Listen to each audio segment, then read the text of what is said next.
Do you love your wife? Yes. Prove it. Like, what's the metric? Give me the number that helps me know, right? Because when you met her, you didn't love her. Now you love her, right? Tell me the day the love happened. It's an impossible question. But it's not that it doesn't exist, it's that it's much easier to prove over time, right? Well, leadership is the same thing. It's about transition. So if you were to go to the gym, it's like exercise, right? If you go to the gym and you work out and you come back and you look in the mirror, you will see nothing. And if you go to the gym the next day and you come back and you look in the mirror, you will see nothing, right?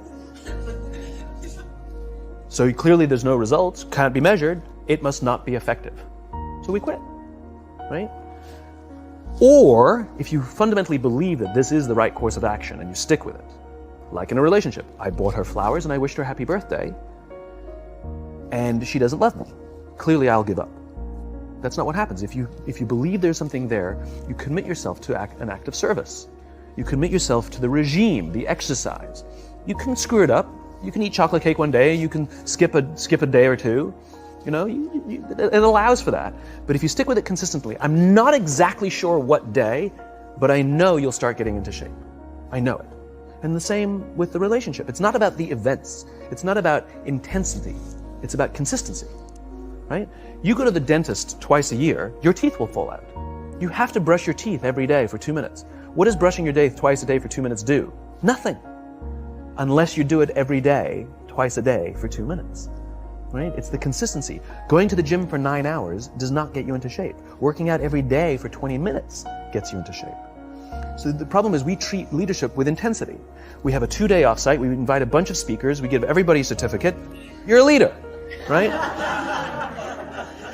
Those things are like going to the dentist. They're very important. They're good for reminding us or getting us back on track, learning new lessons. But it's the daily practice of all the monotonous, little, boring things like brushing your teeth that matter the most. She didn't fall in love with you because you remembered her birthday and bought her flowers on Valentine's Day.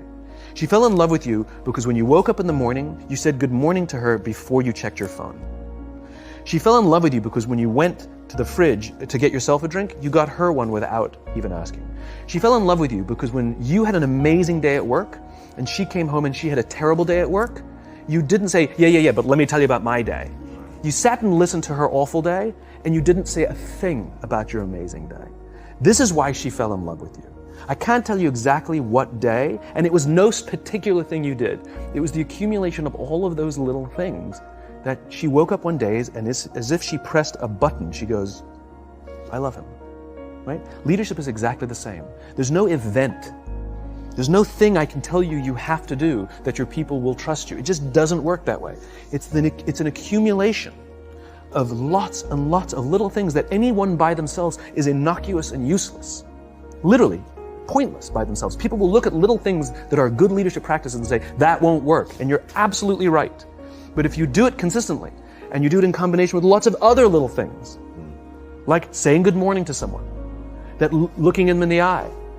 My friend George, who's a 3-star general in the Marine Corps, he says his test for leadership, and I love this, he goes, his test for a good leader is if you ask somebody how their day is going, you actually care about the answer. The number of times we're walking to a meeting, we're rushing, we go, how are you? Not good, I gotta get to you later, I'm late for a meeting. Right. If you ask the question, you were standing there and you were listening to the answer. It's those little innocuous things that you do over and over and over and over that people will say, I love my job. Not I like my job. I like my job means, yeah, the challenge is great, they pay me well, I like the people. I love my job means, I don't want to work anywhere else. I don't care how much somebody else is willing to pay me. I'm devoted to the people here, and I care desperately about the people here as if they were my family. In business, we have colleagues and coworkers. In the military, they have brothers and sisters. That's how they think of each other.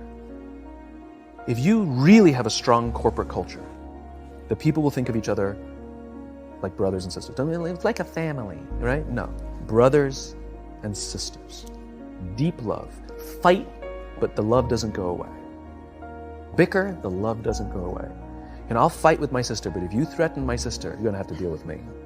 Right? We'll fight internally, we'll bicker with each other, but nobody's going to hurt each other. And if anything from the outside shows up, you're looking at a unified front. Brothers and sisters.